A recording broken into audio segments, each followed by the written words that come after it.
ಮಾಜಿ ಸಿಎಂ ಯಡಿಯೂರಪ್ಪ ವಿರುದ್ಧ ಪೋಕ್ಸೋ ಪ್ರಕರಣ ದಾಖಲಾಗಿದೆ. ಕಾನೂನು ಪ್ರಕಾರ ಪೊಲೀಸರು ತನಿಖೆ ಮಾಡ್ತಾ ಇದ್ದಾರೆ. ಬೆಂಗಳೂರಿನಲ್ಲಿ ಡಿಸಿಎಂ ಡಿಕೆ ಶಿವಕುಮಾರ್ ಅವರು ಕೊಟ್ಟಂತಹ ಹೇಳಿಕೆ ಇದು. ಸದಾಶಿವನಗರ ಠಾಣೆಗೆ ಮಹಿಳೆ ಹೋಗಿ ದೂರು ಕೊಟ್ಟಿದ್ದಾರೆ.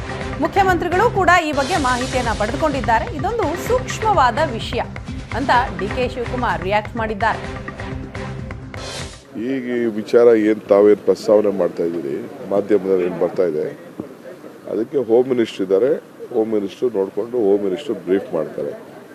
ನನಗೆ ಹೆಚ್ಚಿಗೆ ಮಾಹಿತಿ ಇಲ್ಲ. ವಿಚಾರ ಗೊತ್ತಾಯ್ತು ಅಷ್ಟೇ ನಮಗೆ. ಬಟ್ ನಾವು home minister is there, you will brief ಹೇಳ್ತೀವಿ. ಸೂಕ್ಷ್ಮವಾದ ವಿಚಾರ ಸರ್, ಸರ್ಕಾರ ಹೇಗೆ ಹ್ಯಾಂಡಲ್ ಮಾಡುತ್ತೆ ನೋಡಿಯಪ್ಪ, ಹೋಮ್ ಮಿನಿಸ್ಟರ್ ಇದ್ದಾರೆ, ಅದಕ್ಕೋಸ್ಕರ ಹೋಮ್ ಮಿನಿಸ್ಟರ್ ಇದ್ದಾರೆ. ವೆರಿ ಕಾಂಪಿಟೆಂಟ್ ಹೋಮ್ ಮಿನಿಸ್ಟರ್ ಇದ್ದಾರೆ. ಅರ್ಥ ಆಯ್ತಾ?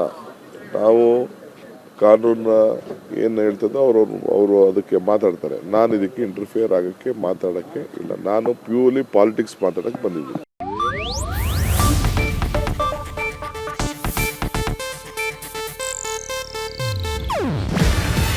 ಇದು ಏಷ್ಯಾನೆಟ್ ನ್ಯೂಸ್ ನೆಟ್ವರ್ಕ್ ಪ್ರಸ್ತುತಿ. ನೀವು ನೋಡ್ತಿದ್ದೀರಾ ಏಷ್ಯಾನೆಟ್ ಸುವರ್ಣ ನ್ಯೂಸ್.